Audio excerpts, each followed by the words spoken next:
¿qué tal todos? Buenas tardes, bienvenidos a una nueva edición de Sila Live. Estamos acá con un invitado de lujo, Gustavo. Gustavo, muchas gracias por la invitación. Una pequeña reseña de la trayectoria que ha tenido Gustavo. Bueno, Gustavo Tomé cuenta con estudios ejecutivos tanto en Harvard como Stanford, el MIT, así como el TEC de Monterrey. Cuenta con más de 2 décadas de experiencia adquiriendo y operando empresas tanto en México como a nivel mundial. En 2019, Gustavo funda Nemesis Capital, un fondo de inversión inmobiliaria que opera diferentes marcas en el mercado residencial, así como comercial, el sector de oficinas y el sector industrial. A finales de 2016, Gustavo y su equipo levantan recursos institucionales y crean Fibra Plus. Fibra es un vehículo que compite en el mercado del desarrollo, es el primer vehículo de desarrollo con la figura de fibras. Y bueno, recientemente se lleva a cabo la fusión entre Fibra Plus y Fibra HD, siendo también esta la primera fusión de estos vehículos en el mercado inmobiliario mexicano. Gustavo, muchísimas gracias por aceptar la invitación y bienvenido. Al contrario, muchas gracias a ti y a tu equipo, Alejandro, por la invitación. Buenísimo, pues vamos a estar recorriendo algunos temas que por acá preparamos. La idea es dividir esta conversación en 3 temas globales que ya después van a detonar más preguntas y más conversación. Hablar un poquito justamente sobre la fusión que comentábamos, después pasar sobre cómo está Fibra Plus actualmente, cuáles son los planes tanto a corto, mediano y largo plazo, y por último hablar del mercado inmobiliario en el contexto actual. Entonces, bueno, Gustavo, comenzando con la primera parte, hablando un poquito de la fusión que pasa recientemente, la primera fusión en el mercado mexicano. Cuéntanos un poquito de los retos que atravesaron, cómo nace esta idea y cómo va evolucionando hasta concretar justamente esta operación. Claro que sí. Nosotros, todos los inmobiliarios, desde el momento donde empezamos a sufrir las consecuencias de la pandemia, estamos hablando de principios del 2020, nos dimos cuenta que íbamos a tener una afectación importante en muchos de los ingresos que se generan por arrendamiento, porque nuestros clientes en las diferentes clases de activos definitivamente necesitan, en la mayoría de los casos, sus inmuebles para poder operar y generar ingresos. Y si no podían acceder a ellos, nos íbamos a meter en unas condiciones donde quizá no todos iban a tener la capacidad de pagarnos las rentas, ¿no? En ese contexto, entendimos que podía haber oportunidades en el mercado donde si consolidábamos y hacíamos eficiencia operativa, podríamos resultar beneficiados de la pandemia con portafolios más eficientes. ¿Por qué más eficientes? Porque nosotros tenemos 3 niveles de administración. Primero, el nivel de la administración de la propia propiedad. Luego, el nivel de administración del portafolio consolidado. Y luego, el nivel de administración del vehículo propietario de todos los inmuebles, ¿no? Digamos la fibra. Y que si nosotros encontrábamos alguna fibra en condiciones que podían parecer similares y la integrábamos, podíamos quitar un equipo operativo que quizá ya no le agregaba valor a las propiedades y por lo tanto el flujo libre de efectivo se maximizaba. Y fue lo que decidimos empezar a buscar. Nos dimos a la tarea de ver qué oportunidades había en el mercado, tanto público como privado. Vimos con Fibra HD y pues nos lanzamos a tratar de hacerlo, ¿no? Llegamos a unos acuerdos bastante rápido en el, imagino que esto ya estamos hablando en el 2021, a principios del 2021, y luego en el camino hubo partes que no estaban tan de acuerdo con los acuerdos originales, que querían cambiar un poco las condiciones, y seguimos negociando hasta poderlas sacar de manera exitosa en octubre. Al día de hoy, Fibra Plus controla casi el 71% de Fibra HD, y se operan ya de manera integral, donde se redujeron de manera muy importante los gastos, se están haciendo amortizaciones muy importantes de la deuda para mejorar las condiciones financieras de esa emisora también, y seguiremos en la misma línea, ¿no? Buenísimo, perfecto. Y bueno, ya han pasado algunos meses desde que se concretó. ¿Cómo ha sido la experiencia? ¿Cuáles son los siguientes pasos al día de hoy y hacia atrás también cómo fue la experiencia después de la fusión? Bueno, la experiencia es una experiencia única porque por definición no había existido este proceso, ¿no? No había habido en el mercado mexicano desde hace muchos años una oferta no solicitada por el total de alguna emisora cotizada en bolsa que la estuviera comprando otra emisora. Había habido ofertas, algunas ofertas, o más bien retoma de control de familias que habían cotizado un pedazo de su compañía, que habían decidido tomar el float de regreso, pero no había habido ofertas públicas de adquisición por parte de otra emisora, que fue lo que se logró, y sobre todo de manera no solicitada, ¿no? Que fue lo que se logró en este evento. Entonces fue un aprendizaje relevante para evidentemente para ambos equipos, y el resultado del día de hoy es que se hizo un plan de trabajo de integración, primero de las culturas y de los modelos operativos para poder lograr las eficiencias. El plan de trabajo se termina en marzo porque era la integración de diferentes propiedades y diferentes equipos, entonces va en línea con lo que nosotros tenemos esperado y terminará en las siguientes semanas ya con un grado de avance muy profundo.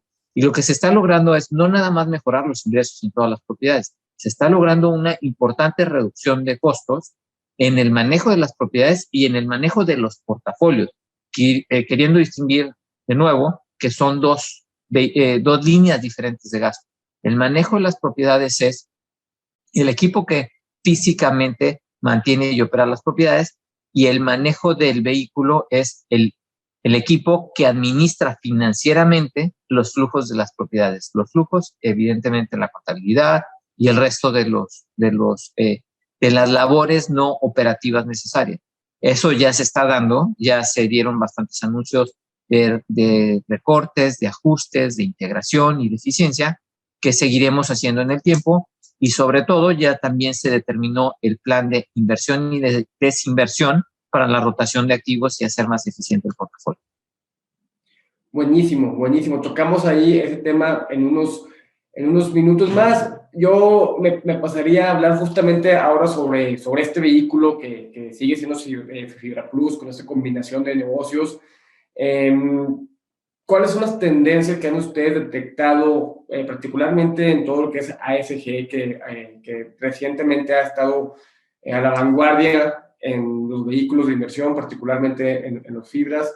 ¿Qué cambio han tenido que realizar ustedes de la manera en la que venían operando, y cómo impacta justamente el negocio de los vehículos de inversión inmobiliarios estas tendencias?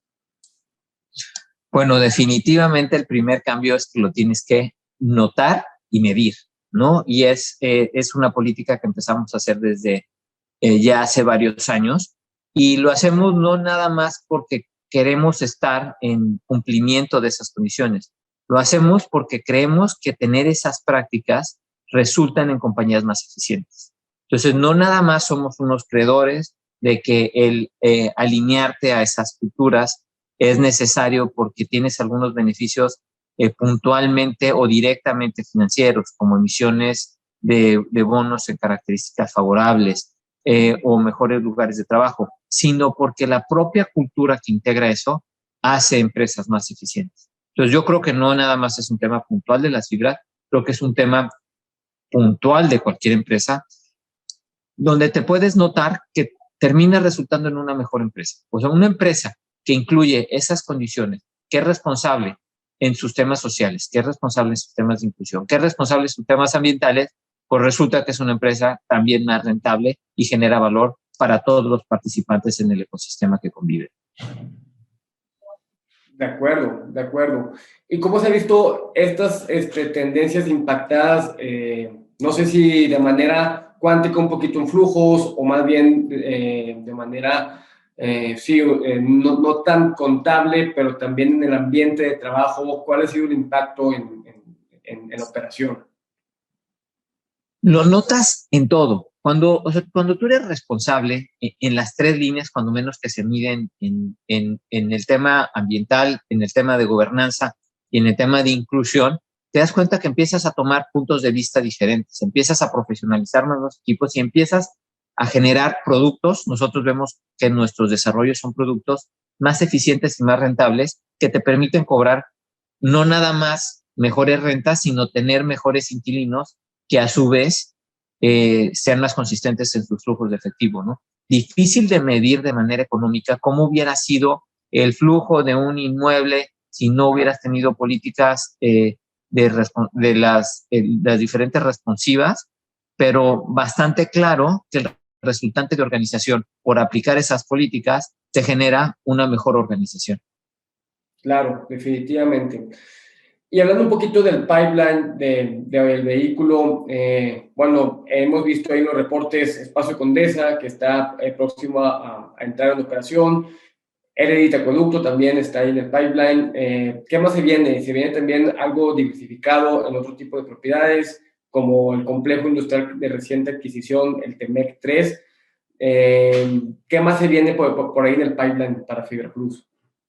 Pues lo que estamos viendo no nada más en la administración del portafolio Fibra Plus o Fibra HD o cada uno de los portafolios como nosotros los vemos, solo son un componente del conglomerado en su conjunto inmobiliario, ¿no? Y te voy a platicar más bien la visión que tenemos del panorama inmobiliario en el país en las condiciones actuales. Vemos con mucho apetito y con mucho gusto el crecimiento industrial y por lo tanto nos gustan los inmuebles industriales y sobre todo si están destinados a la logística o la exportación, tanto logística interna, intraciudad como interciudad. Por otro lado, vemos con muy buenos ojos la vivienda en renta en sus diferentes modalidades y en sus diferentes ubicaciones. En el tema de las oficinas, vemos un escenario que no es el que más queremos participar, que son las oficinas clase B y clase C, pero definitivamente sí en las oficinas clase A, con muy buenas ubicaciones y sobre todo diseñadas para la era post-COVID. En el tema de centros comerciales, vemos que el comercio electrónico ha sido un gran ganador en este proceso pandémico, que lo que nos ha enseñado es una ventana a la evolución del futuro, y lo que vemos es que los resilientes son los centros comerciales anclados con autoservicio. Nos gustan los centros comerciales de entretenimiento destinados específicamente al ocio, y finalmente los locales que son prestadores de servicio donde físicamente necesitas la atención, ¿no? Peluquerías, estéticas y demás. Entonces, por la parte del retail nos preocupan los proveedores que son fácilmente susceptibles de ser reemplazados por el comercio electrónico. Quizá es más difícil que ya vayas a un sitio a comprar una laptop porque la puedes ya comprar online y prefieres tenerla en tu casa, ¿no? Y bastantes bienes de manera similar. Las escuelas, tanto primarias como secundarias, siguen estando en nuestro radar con un enfoque muy puntual a esos rangos de atención de edades. Y finalmente, donde nosotros no participamos, son los sectores de hotelería y de vivienda, donde somos bastante constructivos en la hotelería de destino, de placer y de ocio, en cualquier definición que sea, tanto cultural como de sol y arena. Y creo que algunos de los modelos de hotelería, como pueden ser los de negocio, pero que no necesitan la presencia física, que no son un negocio técnico o relacional de contacto, pueden estar más comprometidos por la utilización de las reuniones a distancia, como la que estamos teniendo el día de hoy. Y finalmente, en el tema de la vivienda, de la residencial en venta, pues lo que estamos viendo es que la gente ha destinado más presupuesto a su vivienda, ha destinado crecer sus espacios e invertir más en su vivienda. Entonces, de diferentes ubicaciones a ritmos diferentes, pero somos también bastante constructivos en los modelos de vivienda residencial y residencial plus en algunos sectores del país. Perfecto. Y hablando un poquito de vivienda en renta, yo soy particularmente fan del activo. Creo que en México es un gran país para este modelo de negocios. Sin embargo, hemos visto también que hay un poco lento el desarrollo de este activo en el mercado mexicano. ¿Cuál o cuáles, desde tu punto de vista, son los retos que ha tenido el activo de vivienda en renta para entrar de lleno al mercado mexicano? Yo creo que ha tenido dos retos importantes. El primero es el acceso al financiamiento y el segundo es el retorno indexado al riesgo, ¿no? Al día de hoy, el retorno indexado al riesgo por el modelo de rentas en comparación con el modelo de vivienda en venta ha sido deficitario para la renta. Por lo tanto, el desarrollador prefiere rotar el inmueble, ponerse a venderlo apartamento por apartamento en lugar de mantenerlo en su portafolio. Y si a eso le agregas que no hay productos financieros, como en algunas otras regiones, donde tienes créditos muy nobles o donde hay mucho apetito institucional en participar en el sector, te complica más la vida. Porque si hoy decides hacer un edificio de 200 condominios en venta, pues seguramente podrás conseguir un crédito puente a través de la banca comercial. Pero si decides hacer un proyecto de vivienda en renta, van a haber muy pocos participantes, si es que encuentras, que estarían dispuestos a ponerte un crédito en su lugar para poder desarrollar este modelo de vivienda. De acuerdo.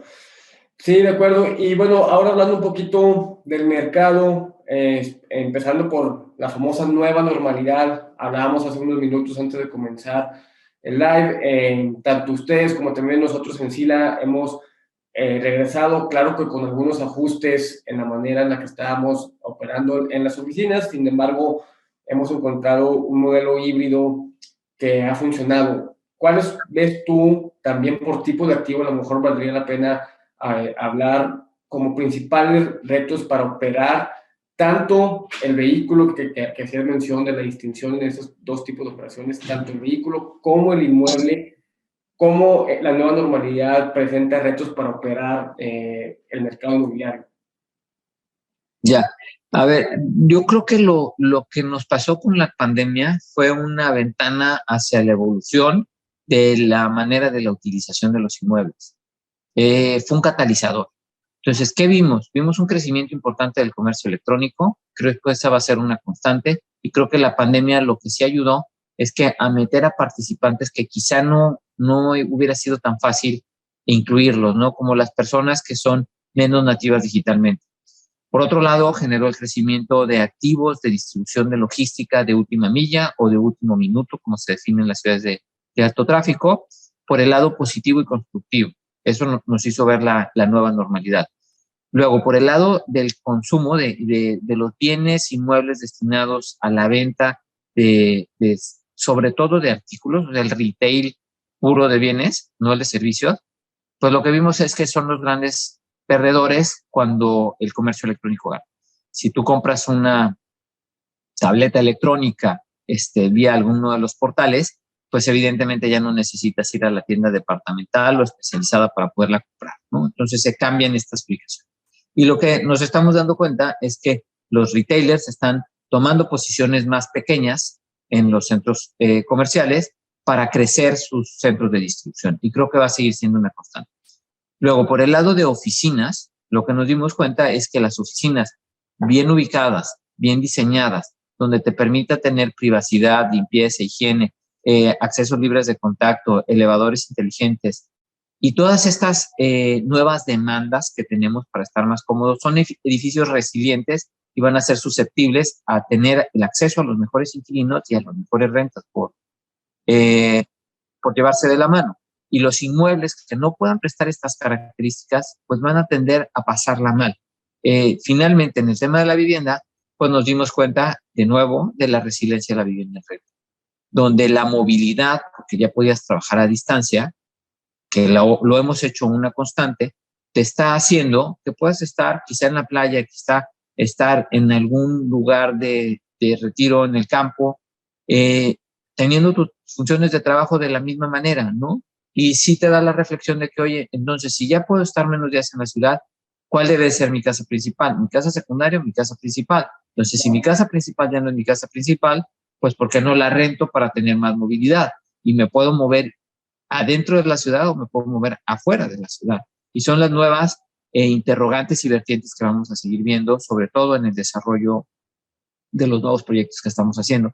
Y finalmente, en los complejos de usos mixtos, pues nos dimos cuenta que era la característica que queríamos ya en todos los complejos, porque que tú puedas incluir en un mismo sitio, como es Espacio Condesa, oficinas de espacios de colaboración, como coworkings, vivienda en renta y comercio, te hace que necesites menos desplazamiento. Entonces, que puedas utilizar más la disponibilidad de tu tiempo para hacer lo que más disfrutes hacer. Si trabajar es trabajar, si hacer ejercicio, si es dormir, pero te permite recuperar un tiempo libre que antes utilizabas en el transporte. Y creo que son las cosas que vamos a seguir viendo y que nosotros vamos a seguir apostando por eso. Buenísimo. Y bueno, hablando ahora del contexto macroeconómico, veíamos desde el final del año pasado y también inicios de este año una alza en las tasas de referencia, también un poquito un alza en las tasas de inflación, políticas monetarias también de justamente contrarrestar esta inflación. ¿Cómo ves la operación de la fibra? ¿Cómo ves el mercado inmobiliario ahora con este contexto macroeconómico al cual estamos atravesando actualmente?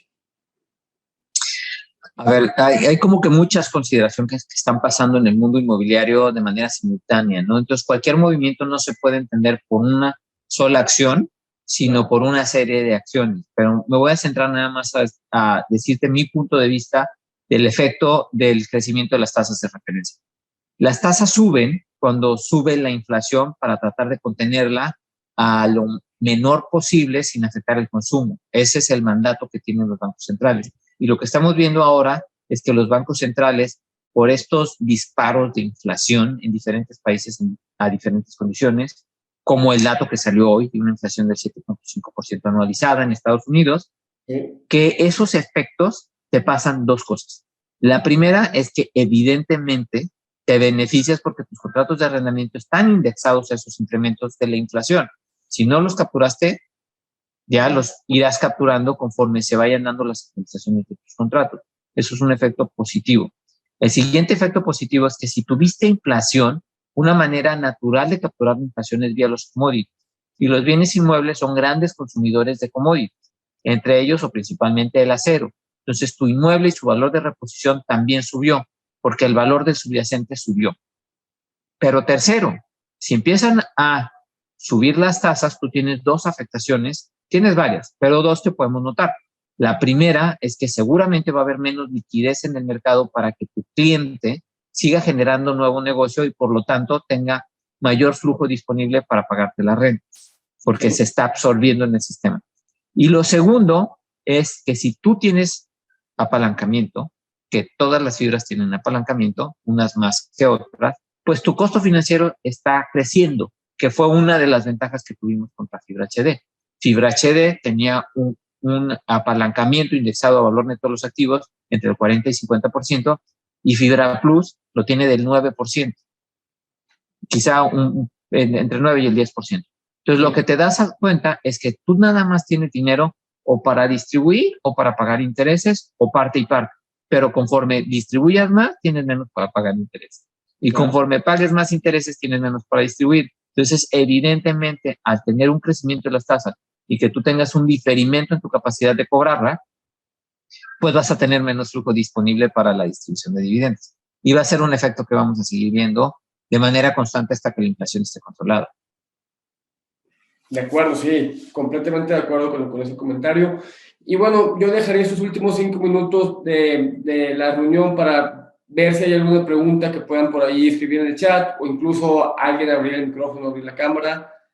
Con gusto acá, estoy seguro que Gustavo estará con gusto de responderla. Y si no, pues si tienes algún comentario final, Gustavo, que hacer, también adelante.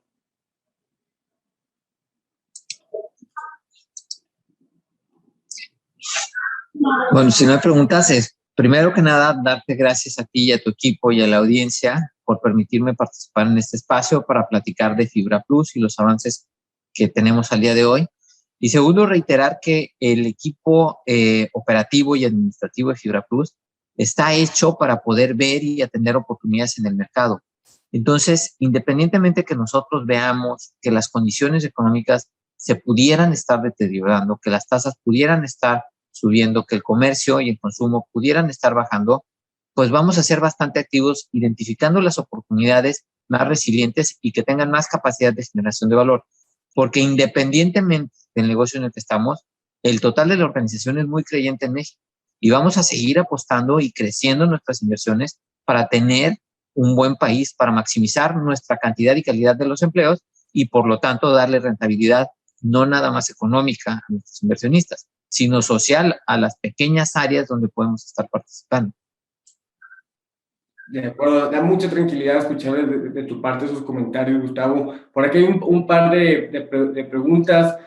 Por ahí pregunta Salvador Beltrán, ¿qué piensas de los desarrollos de uso mixtos? ¿Cómo han visto que funcionan? ¿Cómo han funcionado anteriormente y cómo crees que vayan a funcionar de aquí hacia adelante?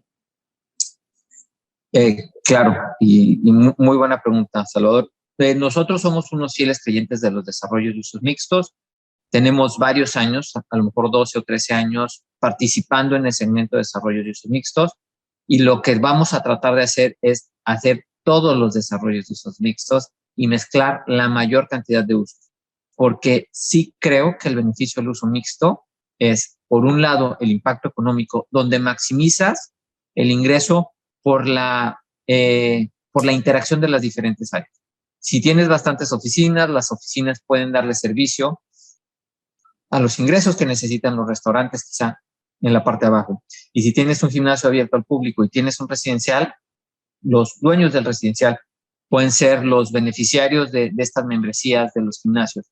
Y de esa manera vas maximizando el valor de los inmuebles. El segundo gran ganador es el usuario, porque para desplazarse utiliza menos tiempo.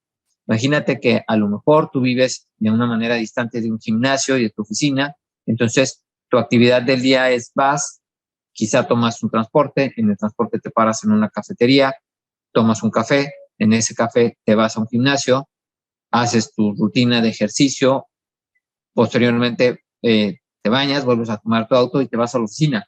Imagínate esa misma ruta, pero que la puedes hacer caminando y que lo único que tienes que hacer es bajar un elevador y volverlo a subir para volver a llegar a tu oficina. Entonces tienes más tiempo disponible. Y lo tercero, que es el impacto social, es el hacer eso redujo la necesidad de transporte urbano, redujo la necesidad de calles, redujo la contaminación.